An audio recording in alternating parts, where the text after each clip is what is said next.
सेंग जी इधर उधर देख रही होती है। उसे टॉय वाली मशीन नज़र आती है तो वो दुआन को याद करते हुए कॉइन डालकर अपना लक ट्राई करती है और इतने में मिंग भी पीछे से आ जाता है और दूसरी टॉय मशीन पे जाकर ट्राई करने लग जाता है। इतने में ही उसके पास एक टॉय आ जाता है और सेंग से भी एक टॉय निकल जाता है। जो मिन ने उसके लिए टॉय निकाला था वो उसे देने वाला होता है, पर देखता है उसके पास ऑलरेडी एक वैसा ही होता है तो वो कहता है मैं ही रख लेता हूँ। फिर दोनों हॉस्टल पहुँच जाते हैं। तब सेंग जी के सारे फ्रेंड्स आ जाते हैं और कहते हैं कि कल न्यू ईयर की पार्टी है, एक जगह पर जाना है, पर सेंग जी उन्हें मना कर देती है कि वहाँ पर क्राउड होगा। और नेक्स्ट डे का सीन दिखाते हैं, सब तैयार होने लग जाते हैं। तब सीन अच्छे से तैयार होकर आती है, उसने ग्लासेस भी नहीं लगाए होते। ऐसा देखकर सब शॉक हो जाते हैं और कहते हैं कि तुम बहुत ही अच्छी लग रही हो। लिंग कहती है कि तुम मेरे अगेंस्ट जाना चाहती हो। तीनों सेंग जी को बहुत बार बोलते हैं आने के लिए, बट फिर भी वो मना कर देती है। इतने में ही वो तीनों नीचे आ जाती है।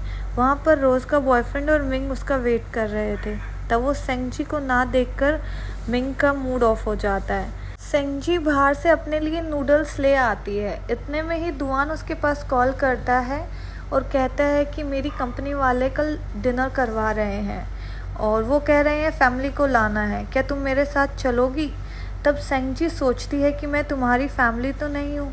उसके जाने के लिए हाँ तो नहीं करती। फिर इतने में दुआन पूछने लगता है कि क्या तुम भी बाहर नहीं गई?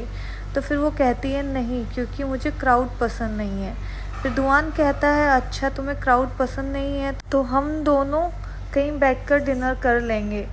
अभी भी सेंग जी का मन नहीं होता, बट फिर दुआन कहता है कि पहले तुमने मुझे डिनर पर ले जाना था, पर अब मैं तुम्हें लेके जाता हूँ। फिर सेंग जी मान जाती है और कहती है कि अच्छा ठीक है, मैं रेडी होती हूँ। फिर वो दोनों एक रेस्टोरेंट में खाने लगते हैं, जहाँ दुआन कहता है ये ट्रीट तुम्हारी तरफ से नहीं बल्कि मेरी तरफ से है। जो मैंने हॉस्पिटल में तुम्हें परेशान किया है उसके लिए मैं तुम्हें सॉरी बोलता हूँ। तो सेंग जी कहती है कोई नहीं। इतने में ही वहाँ वो लड़की अपने फ्रेंड के साथ आती है तो दुआन को सेंग जी साथ देख उसे गुस्सा आने लगता है और कहती है कि तुम मुझे क्यों इग्नोर कर रहे हो। तब दुआन कहता है मुझे तुमसे कोई मतलब नहीं रखना। ये सुनते ही वो पानी दुआन के ऊपर फेंक देती है और सेंग जी से भी बर्दाश्त नहीं होता तो वो उस पर पानी फेंक देती है। फिर वो लड़की कहती है कि तुम होती कौन हो और चीज़ें उठाने लगती है। तभी दुआन आगे आ जाता है। फिर सिक्योरिटी उस लड़की को बाहर निकाल देती है। फिर सेंग जी दुआन को बाहर ले आती है और बाहर आने के बाद वो दुआन को कोट देती है। फिर उसका फेस साफ करने लगती है और ठंड से बचने के लिए उसे मफलर भी देती है। यह सब दुआन बस देखे ही जा रहा था। फिर उससे पूछती है वो लड़की कौन थी। फिर दुआन कहता है कि ये लड़की मेरे लिए बिल्कुल भी इम्पोर्टेंट नहीं है और डैड की वजह से ही मैं इसे जानता हूँ।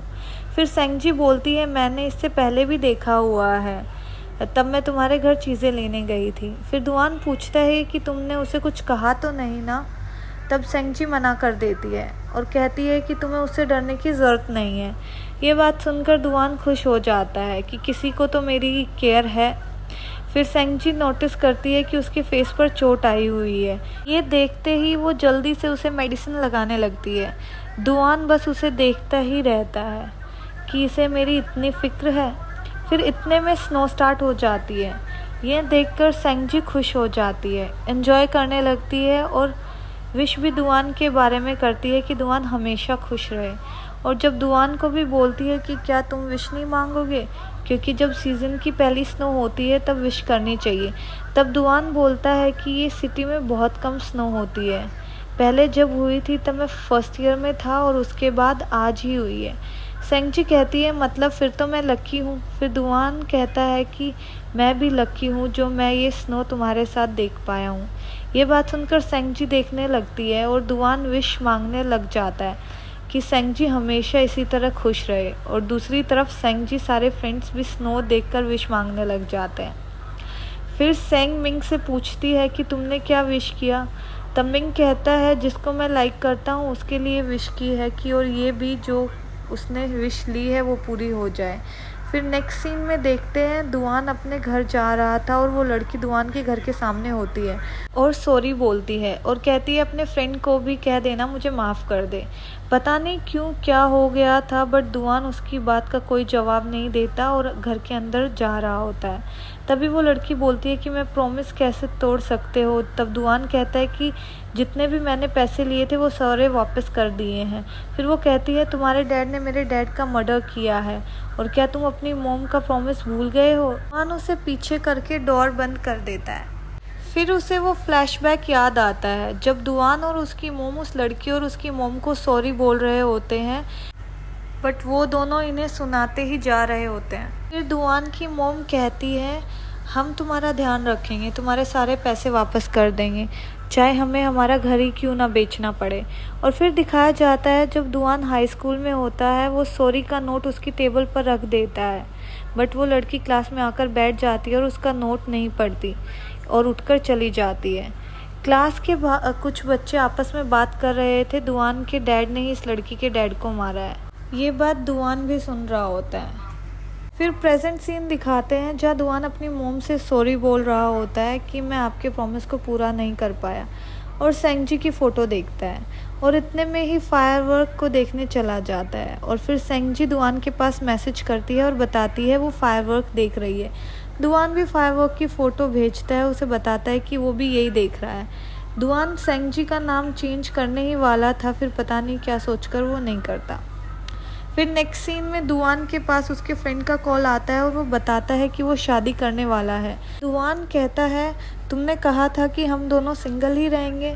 फिर उसका फ्रेंड कहता है मैं तो मजाक कर रहा था, तुमने सीरियस ले लिया। फिर उसका फ्रेंड पूछता है कि तुम्हें अभी तक कोई नहीं मिली जिसे तुम लाइक करते हो। यह सुनते ही दुआन सेंगजी के बारे में सोचने लगता है। फिर उसका फ्रेंड कहता है तुम चुप हो, इसका मतलब है कि तुम भी किसी को लाइक करते हो। फिर दुआन मना कर देता है। जैसे ही कॉल कट होती है दुआन सोचने लगता है कि मैं उसके बारे में क्यों सोच रहा था। और फिर नेक्स्ट डे सेंगजी अपने फ्रेंड्स के साथ होती है, तब मिंग भी वहाँ आ जाता है और सेंगजी को उसके साथ चलने के लिए कहता है। सेंगजी कहती है कि नहीं, मैं अभी नहीं जा सकती क्योंकि मुझे ये कैमरा अपने रिलेटिव्स को देना है। और फिर ये कहकर वहाँ से चली जाती है और इसके साथ ही एपिसोड हमारा यहाँ ख़त्म हो जाता है।